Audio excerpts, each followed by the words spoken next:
আপনার নামাজ, রোজা, হজ, যাকাত, তাহাজ্জুদ সব বরবাদ করে দেবে কে বলেন? এটারও আয়াত আছে, এটা আপনি পাবেন সূরা আল ইমরান ৩ নম্বর সূরা, আপনার ৩ নম্বর পারা ১১ নম্বর পৃষ্ঠা ২১ এবং ২২ নম্বর আয়াত দেখবেন। সময় যেহেতু সংক্ষিপ্ত, আয়াতগুলো দেখবেন। আমার ভাইয়েরা, আপনি কোন দল করেন? মৃত্যুর পরে আমরা কি বলি জানেন? বিসমিল্লাহে আলা মিল্লাতি রসুলিল্লাহ, এটা বলি না ভাই? এটা বলি না? বিসমিল্লাহে মিল্লাত। মিল্লাত হলো কার? আমি আল্লাহর নামে রসুলের দলে উঠাই দিলাম। কত বড় কথা বলি দেখছেন? আপনি কি রসুলের দল করেছেন? আপনি যদি রসুলের দল করে থাকেন তাহলে বিসমিল্লাহি আলা মিল্লাতি রসুলিল্লাহ এটা মানাবে, এটা গ্রহণযোগ্য হবে ফেরেশতার কাছে, আল্লাহর কাছে, ঠিক কিনা? আর সারা জীবন নবীর যারা ওয়ারিস, যারা মার খাটলো, যারা মার খালো, জেল খাটলো, জরিমানা দিল, যাদের রক্তের বিনিময়ে আমরা 2024 সালে আমরা 5ই আগস্টে আমরা যে স্বাধীনতা পেয়েছি, ওই সমস্ত আলেম, ওই সমস্ত কোরআন প্রেমিক তাদেরকে পার্লামেন্টে পাঠানো হোক, ঠিক কিনা বলেন? ওই সমস্ত কোরআন প্রেমিক তাদেরকে পার্লামেন্টে পাঠানো হোক। সম্মানিত ভাইয়েরা, যদি আমি ওই সমস্ত রসুলের দল যদি আমি না করি তাহলে ওখানে আমরা মোনাফিক হয়ে যাব। মোনাফিক হব না? মোনাফিক হব। কোরআন খুলে কথা বলবো। কোরআন আমি আগে থেকেই বলি, ইনশাল্লাহ, কি বলেন? বলি না ভাই? 5 তারিখে দেশ স্বাধীন হয়েছে, তার আগের থেকে আমি বলি, এই মসজিদে আসার সময় সম্মানিত সেক্রেটারি সাহেবকে আমি একটা কথা বলেছিলাম, ভাই আমি কোরআন খুলে কথা বলবো, কে কোন দর করে এটা আবার বিষয় না, আমি আল্লাহর দিকে তাকিয়ে কথা বলবো। কোন সভাপতি, সেক্রেটারি, অমুক প্রতাপশালী ব্যক্তি, অমুক আওয়ামী লীগের প্রতাপশালী ব্যক্তি এক ধাক্কায় মসজিদের ইমামক চেঞ্জ করবে, তার দাপটে আমি ইমামতি করব না, ঠিক কিনা বলেন? আমি ইমামতি করব কার জন্য বলেন? আল্লাহর জন্য। আমি কার দিকে তাকিয়ে কথা বলবো বলেন? আল্লাহর দিকে তাকিয়ে কথা বলবো। এইটা যদি না করি তাহলে আল্লাহর ভাষায় আমি খতিব, আমি হব জালিম, আর জালিমের পিছনে কারো নামাজ হবে না। এটারও আয়াত আছে, ওমান আযলামু মিম্মান কাতামা শাহাদাতান ইনদাহু মিনাল্লাহ ওয়ামাল্লাহু বিগাফিলিন আম্মা তা'মালুন। এটা 2 নম্বর সূরা, সূরাতুল বাকারা 1 নম্বর পারা 20 নম্বর পৃষ্ঠা 140 নম্বর আয়াতের মাঝের অংশ দেখবেন। আজকে সারা পৃথিবী আমার এই বক্তব্য শুনবে। সম্মানিত উপস্থিতি, প্রিয় দেশবাসী, এবং আমি এই আয়াতের আলোকে বাংলাদেশে যতগুলো মসজিদ আছে সমস্ত খতিবদেরকে আমি লক্ষ্য করে বলছি, সমস্ত খতিবদেরকে আমি টার্গেট করে বলছি, এই আয়াত খুলে আপনারা খুতবা দিবেন, কোরআন খুলে কথা বলবেন। তাছাড়া আল্লাহর ভাষায় সামান্য বেতনের জন্য ওই খতিব হবে জালিম। ওমান আযলামু মিম্মান কাতামা, ও মানে এবং মান মানে কে? আযলামু, আল্লাহর আকাশের নিচে আল্লাহর ভাষায় সবচাইতে বড় জালিম, সবচাইতে সীমা লঙ্ঘনকারী ওই ইমাম, ওই খতিব, ওই তাফসির কারক ইনদাহু মিনাল্লাহ। সে আল্লাহর কোরআনের জ্ঞান অর্জন করার পরেও তার চাকরির ভয়ে, তার অন্য কোনো ভয়ে, আল্লাহর ভয় না থেকে এই সমস্ত কোরআনের কথা যে গোপন রাখবে, আল্লাহর ভাষায় সে হলো জালিম। আল্লাহর ভাষায় কি বলেন? জালিম। সকল খতিবদেরকে আমি অনুরোধ করব, আগে আপনাদের অনেক খতিবের ভয় ছিল, কোরআন খুলে কথা বলবেন। যদি আপনাদের কিছু হয় তাহলে জাতীয় খতিব কল্যাণ পরিষদ আমরা গঠন করেছি। হক কথা বলার কারণে কোনো খতিবের যদি ইমামতি চলে যায় তাহলে সেই মসজিদে গিয়ে ওই জালিম যারা অনেক কমিটি আছে এখনো, কি বলেন, আছে না? তারা বাতাইয়া দেয় যে এইভাবে কথা বলেন, সুদের বিরুদ্ধে কথা বলা যাবে না, রাজনীতি চলবে না, এরকম বলে না ভাই? ওই সমস্ত কমিটি সকল মসজিদ থেকে বয়কট করা হোক। আপনারা চান কি চান বলেন? আপনারা চান না? যেই সমস্ত মসজিদে বামপন্থী যারা আছে এবং তগুতকে প্রতিষ্ঠা করার জন্য যারা কমিটি সেজে আছে অর্থ সম্পদ নিয়ে, ওই সমস্ত কমিটিকে বয়কট করা হোক। আমরা এটা চাই কিনা বলেন? এই বিষয়ে আল্লাহকে হাত উঠে দেখান, কারা কারা চায়? লিল্লাহি তাকবীর, লিল্লাহি তাকবীর। সকল খতিবদেরকে আমি অনুরোধ করব, হক কথা বলবেন, সত্য কথা বলবেন, আল্লাহর জমিনে সৎ লোকের শাসন আর কোরআনের আইন প্রতিষ্ঠা করার জন্য কোরআন খুলে কথা বলবেন। কোরআন খুলে কথা বলবেন। আপনার ইজ্জত, আপনার অর্থ, আপনার সম্মান আমার স্রষ্টা আল্লাহ রাব্বুল আলামিন বাড়িয়ে দিবে, ঠিক কিনা বলেন? সকল খতিবরা আজকের থেকে ডিসিশন নেন, ওই সমস্ত কমিটি যারা সুদের বিরুদ্ধে কথা বলতে দেয় নাই, আল্লাহর কোরআনের রাজ কায়েম করার জন্য যারা বাধার সৃষ্টি করেছে, ওই কমিটিদেরকে বয়কট করে যারা নামাজি, তাদের কোরআনের বুঝ আছে, যারা আল্লাহ প্রেমিক, রসুল প্রেমিক, ওই সমস্ত লোকদেরকে মসজিদে কমিটি করা হোক, ঠিক কিনা বলেন? তার যদি অর্থ না থাকে তারপরেও তাকে সেই কাতারে রাখা হোক, ঠিক কিনা বলেন? তবে আলহামদুলিল্লাহ এই মসজিদের যারা সভাপতি, সেক্রেটারি, এরা কোরআন প্রেমিক। আমি অনেক আলোচনা করে দেখেছি, তারা চায় সৎ লোকের শাসন, আল্লাহর আইন তারা চায়। জোরে কোন আল্লাহু আকবার। শুধু কমিটি না, এই মসজিদের, আল আকসা মসজিদের সকল মুসল্লি সবাই চায় আল্লাহর আইন আর সৎ লোকের শাসন, ঠিক কিনা বলেন? ফেরেশতারা ভিডিও করছে, ভাই আল্লাহকে একটু দেখান তো কারা কারা চাই। লিল্লাহে তাকবীর, লিল্লাহে তাকবীর। আল কোরআনের আলো সংসদে জ্বলো, আল কোরআনের আলো, আল কোরআনের আলো। দুনিয়ার মুসলিম, দুনিয়ার মুসলিম আল্লাহর আইন চায়, সৎ লোকের শাসন চায়, আল্লাহর আইন চায়, আল্লাহর আইন চায়, সৎ লোকের শাসন চায়, আল্লাহর আইন চায়, সৎ লোকের শাসন চায়।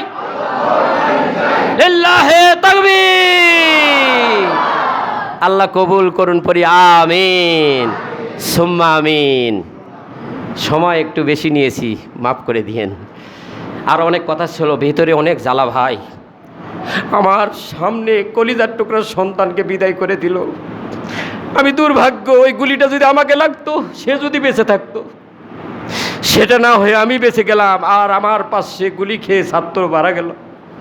আল্লাহ পাক তাদেরকে শহীদ মর্যাদা দান করে, পড়ি আল্লাহুম্মা আমিন। নামাজ শেষে সমস্ত এই বৈষম্য বিরোধী আন্দোলনে যারা শরীক হয়ে দুনিয়া থেকে বিদায় হয়ে গেছে, আল্লাহ পাক তাদেরকে যেন শহীদ মর্যাদা দেন। সকলে দোয়া করবেন তো ভাই, সকলে দোয়া করবেন।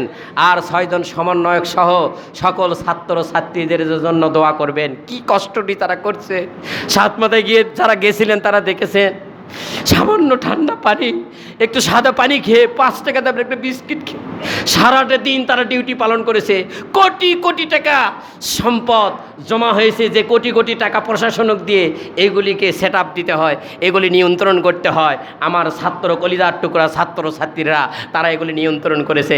সারা পৃথিবী বাবা দিচ্ছে বাংলাদেশকে, বলে সুবহানাল্লাহ। আল্লাহ কবুল করুন, পড়ি আল্লাহুম্মা আমিন। তাই নামাজ শেষে সবাই অন্তরের অন্তঃস্থল থেকে দোয়া করবেন বাবা। ওদের রক্তের বিনিময়ে আমরা 2024 সালে 5ই আগস্ট আমরা স্বাধীনতা পেয়েছি। তবে আমি অনুরোধ করব, যারা ক্ষমতায় আসবে আর কোরআন প্রেমিক ক্ষমতায় আসুক, তাদেরকে অনুরোধ করব, যারা এই বৈষম্য বিরোধী আন্দোলনে যারা রক্ত দিয়ে জীবন দিয়ে এই স্বাধীনতা অর্জন করেছে, এদেরকে যেমন মুক্তিযোদ্ধাদেরকে মূল্যায়ন করা হতো, এদেরকে একটা মূল্যায়ন করা হবে ইনশাআল্লাহ। আর যারা ছাত্র এখন প্রচেষ্টা চালাচ্ছে, আপনারা সকলে আমাদের ছেলে মেয়েদেরকে, কলিজার টুকরা সন্তানদেরকে সহযোগিতা করবেন ভাই, তাহলে দেশ এগিয়ে আসবে। দেশে সম্পদের অভাব নাই। আমরা আরও চাবো, অনেক কথা ছিল, আমরা চাবো যে আমাদের বীরত্বচারণ করে পার্শ্ববর্তী দেশ ভারত, সেখানে গ্যাসের লাইন দিয়েছে, আর আমরা 60 টাকা 70 টাকা কেজি গ্যাস আমরা ক্রয় করি, ঠিক কিনা বলেন? দেশের ইলিশ মাছ 2000 টাকা কেজি কিনে খায়, আর সব বড় বড় ইলিশ ভারতে চলে যায়। এই হলো দেশপ্রেমিক, কি বলেন? আওয়ামী লীগ বুঝুক কি ও কেন, কি বলেন? এত তাপর ছিল, একজন কর্মী মনে হয় এসপির পাওয়ার রাখে, আছে না ভাই? বলছি অনেক জ্বালিয়েছো। তবে আপনাদেরকে অনুরোধ করব, প্রিয় দেশবাসীর কাছে আমি অনুরোধ করব, সেটি হলো কোনো বাড়িঘর পড়বেন না, সরকারি স্থাপনা ভাঙচুর করবেন না। যারা ঘরের মধ্যে বসে থেকে মামলার লিস্ট করে আপনাদেরকে জেলেবন্দি করেছিল, যারা নির্যাতন করেছিল, যারা নিপীড়ন ঘটিয়েছিল, এবং আপনাকে মামলা দিয়ে জেলেবন্দি করে আবার টাকা খায় আবার আপনাকে জামিন করেছে, এরকম বহু নদীর বাংলাদেশে আছে, আছে না ভাই? আপনারা আইন হাতে তুলে নেবেন না, আইনের আওতায় তাদেরকে লিস্ট করে করে দিবেন প্রশাসনের কাছে, যে নতুন প্রশাসন আসবে। তবে আমি বলবো DC, SP, police officer, DIG, যত বড় বড় অফিসার আছে যারা ছিল, এরা একটাও বাংলার জমিনে যেন স্থান না পায়, ঠিক কিনা বলেন? এবং যেই সমস্ত পুলিশ যারা গুলি করেছে, যারা চিহ্নিত, যারা আমাদের কলিজার টুকরা সন্তানের মুখ চেপে ধরেছে, বুকে গুলি দিয়েছে, লাঠি দিয়ে আঘাত করেছে আমাদের কলিজার টুকরা সন্তান ছেলে মেয়েদেরকে, ওই সমস্ত চিহ্নিত যারা, তাদেরকে আইনের আওতায় নিয়ে এসে তাদেরকে বিচার করা হোক, ঠিক কিনা বলেন? আমরা চাই না ভাই? আমরা চাই কিনা বলেন? আর ওই সমস্ত যারা ঘরে বসে থেকে, আমি দেখেছি অনেক, এই 17টা বৎসর পরে ঈদ এসেছিল 5ই আগস্ট, ঠিক কিনা বলেন? ঈদের দিনে আমরা বছরে 2 বার ঈদ যাপন করি, কিন্তু 17 বছর পরে আমাদের ঈদ হয়েছে, ঠিক কিনা বলেন? 17 বছর পরে ঈদ হয় নাই ভাই? 17 বছর পরে ঈদ হয়েছে। এই 17টি বৎসর ধরে একজন সাধারণ মানুষ আওয়ামী লীগের বিরুদ্ধে কথা বলেছে, 3টা-4টা মামলা দিয়েছে, রিস্কাওয়ালা, ঠেলাওয়ালা, কুলি মজুর, এদেরকে মামলা দিয়েছে।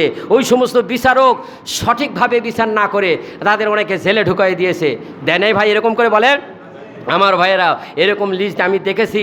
সারা রাত্রি মশার মধ্যে আলুর খেতে রাত কাটাতে হয়েছে না? সারা রাত্রিতে ধানের খেতে রাত কাটিয়েছিল না?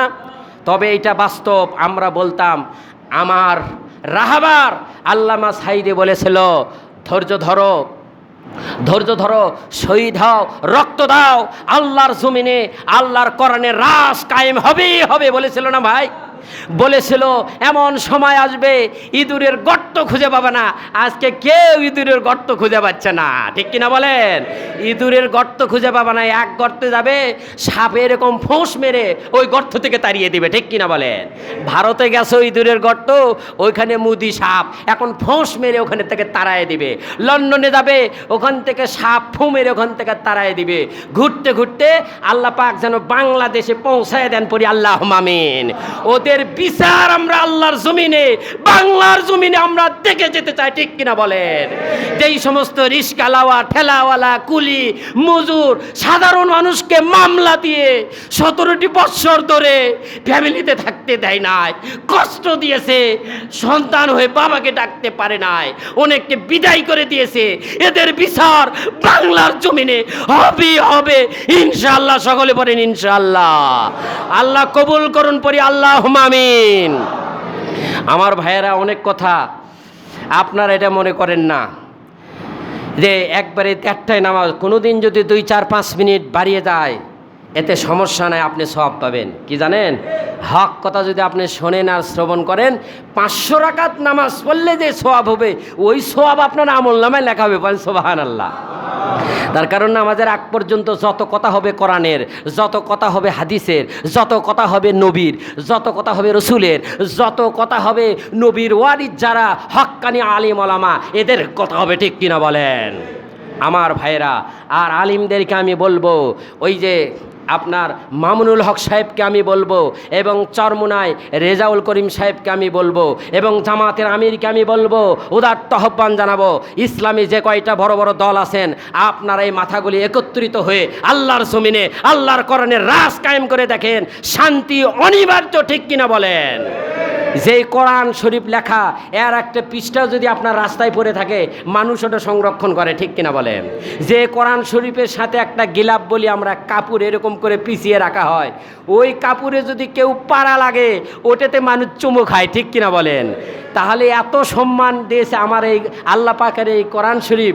আর সেই কোরআন শরীফ যদি জাতীয় সংসদ ভবনে যদি আইন পাস হয়, তাহলে কত শান্তি আসবে বলেন, ঠিক কিনা বলেন?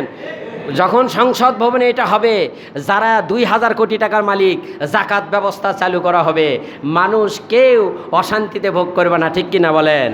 আপনার পকেটে যদি লক্ষ লক্ষ টাকা থাকে, আপনি যদি লক্ষ লক্ষ টাকার মালিক হন, আপনি কারো পকেটে হাত দিবেন বলেন?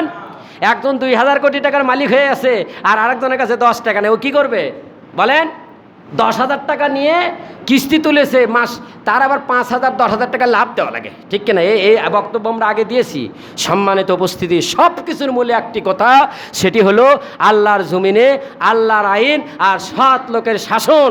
আজকে আমরা প্রতিজ্ঞা করব, এটা আমরা ইনশাআল্লাহ আল্লাহর জমিনে কোরআনের রাজ আমরা কায়েম করবই করব ইনশাআল্লাহ। সকলে পরে ইনশাআল্লাহ। এর জন্য যদি আমাদেরকে রক্ত দিতে হয়, জান দিতে হয়, মাল দিতে হয়, আমরা প্রস্তুত আছি। জোরে কোন আল্লাহু আকবার, লিল্লাহি তাকবীর, লিল্লাহি তাকবীর। আল্লাহ কবুল করুন, পড়ে আমিন সুম্মা আমিন। আমি বেয়াদবি মাপ চেয়ে নিচ্ছি, 15 মিনিট বেশি হয়ে গেছে। যেনারা সন্ন্যাত পড়েন নাই, সন্ন্যাত পড়ে নিন। অনেক কথা ছিল, আস্তে আস্তে আমরা জেনে নেব। তবে যা শুনেছি আল্লাহ যেন আমল করা তৌফিক দান করেন। আমিন সুম্মা আমিন।